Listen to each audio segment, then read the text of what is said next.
क्या शादी का वादा करके मुकर जाना सीधा सीधा रेप है या फिर टूटे हुए रिलेशनशिप का दुखद अंत है? ये एक ऐसा सवाल है जिसने सोशल मीडिया से लेकर देश की सबसे बड़ी अदालत तक को हिला कर रख दिया। आए दिन ऐसे तमाम मामले सामने आते रहते हैं जिसमें मिसकंसेप्शन ऑफ फैक्ट्स की बात कहकर बलात्कार के तहत मुकदमा दर्ज करवा दिया जाता है। अदालतें ऐसे केसों से भरी पड़ी हैं। Pramod Suryabhan Pawar versus state of Maharashtra के जरिए सुप्रीम कोर्ट ने आज के कपल्स के लिए कंसेंट यानी सहमति के मायने पूरी तरह से बदल दिए। ये कहानी सिर्फ एक केस की नहीं है बल्कि आज के दौर में प्यार, वादे और धोखे के बीच खिंची उस कानूनी लक्ष्मण रेखा की है जिसे हर यंगस्टर को जानना जरूरी है। 21 अगस्त 2019 को सुप्रीम कोर्ट में जस्टिस डी.वाई. चंद्रचूड़ और जस्टिस इंदिरा बनर्जी की बेंच ने एक ऐतिहासिक फैसला सुनाया। ऐतिहासिक इसलिए क्योंकि इसी जजमेंट ने रिलेशनशिप के मामले में क्रिमिनल लॉ के तहत बलात्कार की परिभाषा में धोखे और सहमति से बनाए गए संबंधों में एक सीधी लाइन ड्रॉ करने का काम किया। सीधे शब्दों में समझें तो ये केस था false promise versus breach of promise का। इस केस में एक और बहुत दिलचस्प बात यह है कि सुनवाई के हर मोड़ पर महिलाओं के अधिकार और आरोपी के अधिकारों के बीच संतुलन बनाया गया। नमस्कार, मेरा नाम मयंक गौड़ है और आप देख रहे हैं लाइव हिंदुस्तान का नया साप्ताहिक कार्यक्रम माय लॉर्ड। एक ऐसा शो है जिसमें हम सुप्रीम कोर्ट द्वारा दिए गए भारत के ऐतिहासिक या फिर महत्वपूर्ण फैसलों को आसान भाषा में समझेंगे।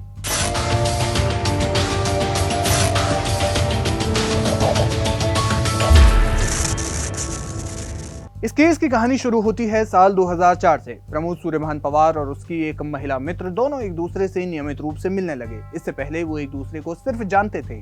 साल 2008 में प्रमोद ने महिला के सामने शादी का प्रस्ताव रखा और कहा कि दोनों की अलग अलग जातियां शादी में रुकावट पैदा नहीं करेंगी। प्रमोद ने अपनी बड़ी बहन की शादी के बाद लड़की से शादी करने का वादा किया और 23 जनवरी 2009 की तारीख को महाराष्ट्र के 40 गांव स्थित पटना देवी मंदिर में उसने लड़की से शादी करने का वादा दोहराया। इस दौरान दोनों की पढ़ाई और नौकरी चलती रही, लेकिन इससे पहले साल 2007 में महिला नायब तहसीलदार बनी और 2 साल के बाद 2009 में उन्हें मझगांव में असिस्टेंट सेल्स टैक्स कमिश्नर के पद पर नियुक्ति मिली।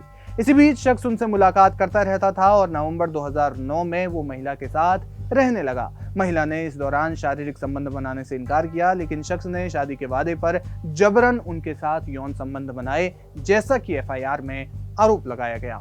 इसके अगले साल 2010 में दोनों ने कई बार मुलाकात की और मुलाकातों में यौन संबंध भी बने। इसी तरह साल 2011 में भी मुलाकात होती रही और इन मुलाकातों के दौरान भी नियमित रूप से सेक्सुअल इंटरकोर्स होता रहता था। प्रेमिका ने जब शादी के बारे में पूछा तो प्रमोद ने हामी भरी और एक पॉजिटिव जवाब दिया। 5 फरवरी 2012 को प्रमोद की बड़ी बहन की शादी हो गई और 23 दिसंबर 2012 को वो अपनी गर्लफ्रेंड से मिलने गया और सेक्स करने की इच्छा जताई। इस दौरान पहली बार उसने अपनी प्रेमिका से शादी करने को लेकर ये चिंता जताई कि अगर दोनों की शादी हो गई तो फिर उसकी छोटी बहन की शादी में रुकावट आएगी। हालांकि बावजूद इसके जनवरी 2013 में दोनों नागपुर में मिले और इस मुलाकात के दौरान भी सेक्सुअल इंटरकोर्स होता रहा। इन सालों में कई बार महिला को पीरियड्स नहीं हुए और दोनों ने कई बार हॉस्पिटल जाकर प्रेगनेंसी टेस्ट भी करवाया। इसके बाद रेगुलरली दोनों सेक्सुअल रिलेशनशिप मेंटेन करते थे। फिर आया जनवरी 2014 का समय जब शख्स ने महिला की जाति का हवाला देते हुए उससे शादी करने पर चिंता जताई थी। नतीजतन दोनों के बीच तीखी बहस हुई। हालांकि इसके बाद भी दोनों यौन संबंध बनाते थे। अब आती है 27 और 28 अगस्त 2015 की तारीख जब शख्स ने महिला को व्हाट्सएप पर कुछ मैसेजेस भेजे। आरोप लगा कि इस मैसेजेस में महिला की जाति को लेकर कुछ बड़ी और गंभीर टिप्पणियां की गई हैं। इसी तरह के मैसेजेस 22 अक्टूबर 2015 को भी किए गए थे। इस घटना के बाद 9 मार्च 2016 को शख्स ने अपनी प्रेमिका की इच्छा के विरुद्ध जाकर उसके साथ सेक्स किया। बाद में प्रेमिका को पता चला कि प्रमोद की किसी दूसरी महिला के साथ सगाई हो चुकी है। इस घटना के बाद भी उसने महिला को बताया कि जिस लड़की से उसकी सगाई हुई है उसने सगाई तोड़ने के लिए 2 लाख रुपए की मांग की है। फिर 28 मार्च 2016 को उसने फिर से महिला से शादी करने का अपना वादा दोहराया, लेकिन बाद में महिला को पता चला कि 1 मई 2016 को उसकी शादी उसी महिला से हो चुकी है जिसके साथ उसकी सगाई हुई थी। और तब 17 मई 2016 को पीड़ित महिला ने पनवेल शहर पुलिस स्टेशन में एफआईआर दर्ज करवाई। किन धाराओं के तहत मामला दर्ज करवाया गया था? जिस मामले में एफआईआर दर्ज करवाई गई थी उसमें आईपीसी की धारा 376 यानी बलात्कार, 417 यानी धोखाधड़ी या फिर छल, 504 जानबूझकर अपमान करने की धारा है 506 की उपधारा 2 जो कि आपराधिक धमकी से जुड़ी हुई है, और इसके अलावा SC/ST एक्ट के धाराओं में भी मुकदमा दर्ज करवाया गया था। ऊपर जो पूरी घटना हमने आपको बताई वो महिला द्वारा दर्ज करवाई गई शिकायत से बताई है, यानी कि FIR से। अब FIR होने के बाद आरोपी ने अदालत में अग्रिम जमानत के लिए याचिका दायर की। 13 जून 2016 को अंतरिम अग्रिम जमानत मिल गई। फिर आरोपी ने FIR को ऐश करवाने के लिए बॉम्बे हाई कोर्ट में अर्जी दाखिल की तो हाई कोर्ट ने याचिका खारिज कर दी। जाहिर है कि बॉम्बे हाई कोर्ट के इस फैसले को सुप्रीम कोर्ट में चैलेंज किया गया। सुप्रीम कोर्ट में याचिकाकर्ता यानी प्रमोद सूर्यभान पवार के वकील सुशील करंजकर ने दलील दी कि हाईकोर्ट बलात्कार और सहमति से बने यौन संबंध के बीच अंतर स्थापित करने में नाकाम रहा। करंजकर ने कोर्ट से कहा कि FIR में लगाए गए आरोपों से साफ है कि दोनों के बीच 6 वर्षों से भी ज्यादा समय तक शारीरिक संबंध महिला की सहमति से कायम रहे, जैसा कि कई बार साथ रहने या फिर मुलाकातों से साबित होता है, और इस बात से भी प्रमाणित होता है कि महिला ने इस दौरान कोई विरोध नहीं किया, ना ही कोई शिकायत दर्ज करवाई। जवाब में प्रतिवादी राज्य यानी रिस्पोंडेंट स्टेट की ओर से एडवोकेट कटनेश्वर कर और महिला के वकील नीलेश त्रिभुवन ने सुप्रीम कोर्ट में कुछ पुराने निर्णयों का हवाला दिया।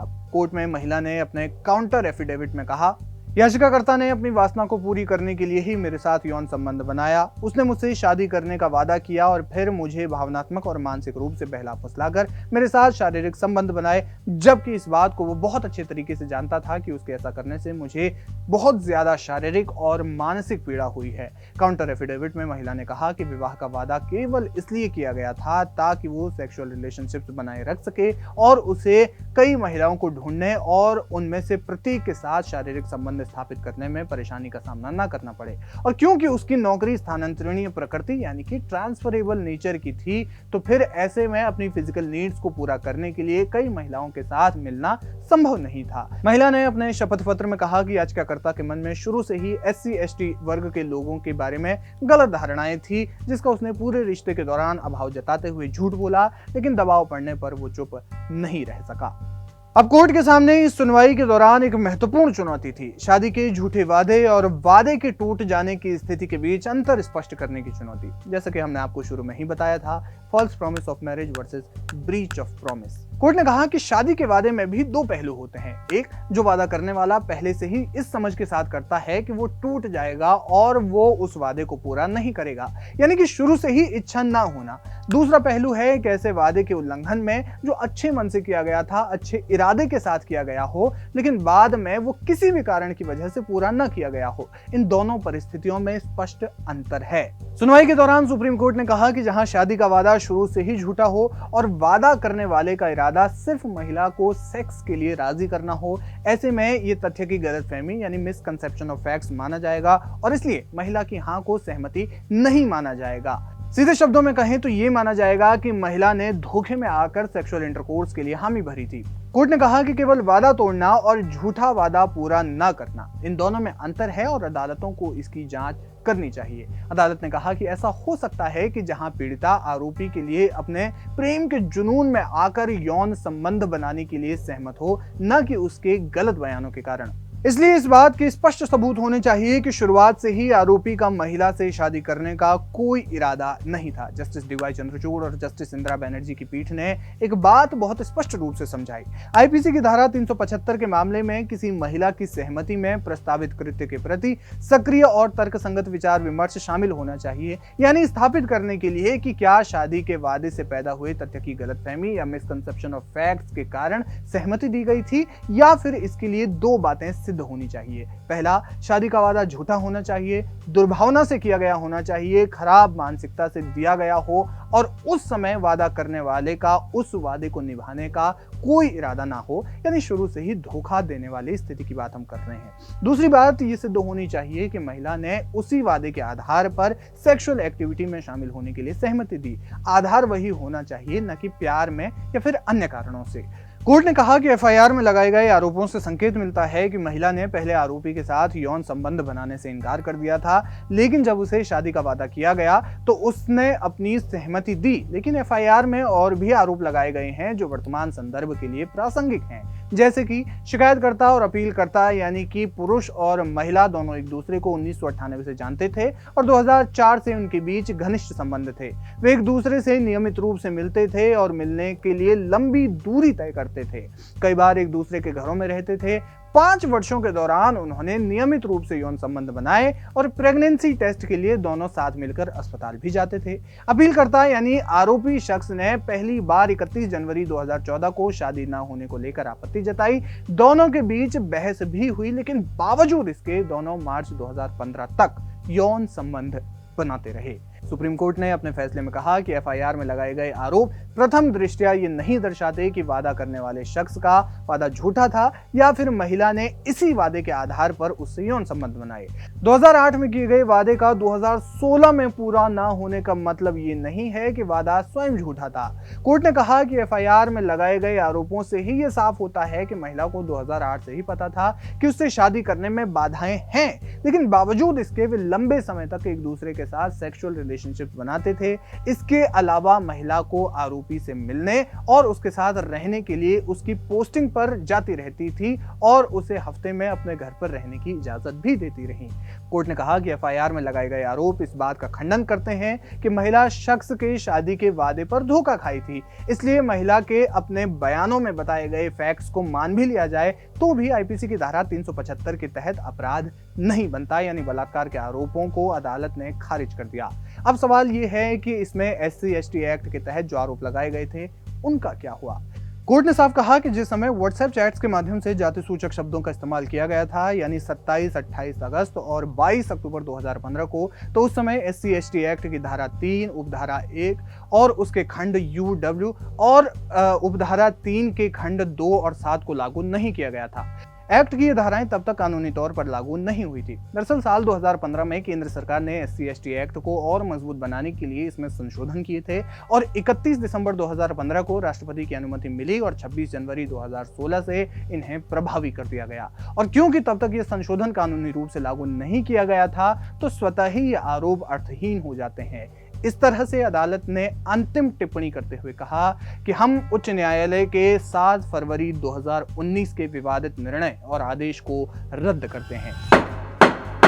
17 मई 2016 को दर्ज करवाई गई एफआईआर को निरस्त किया जाता है। इस केस में सुप्रीम कोर्ट ने कंसेंट यानी सहमति की परिभाषा को स्पष्ट किया था। किन हालातों में सहमति मानी जाएगी और किन हालातों में नहीं, ये समझाया था कोर्ट ने इस फैसले में, और ये फैसला इन्हीं दो परिस्थितियों के बीच एक सीधी लाइन ड्रॉ करता है। माय लॉर्ड में अगले रविवार को फिर मुलाकात होगी सुप्रीम कोर्ट के एक और लैंडमार्क जजमेंट के साथ। आप बने रहिए हमारे साथ, देखते रहिए लाइव हिंदुस्तान।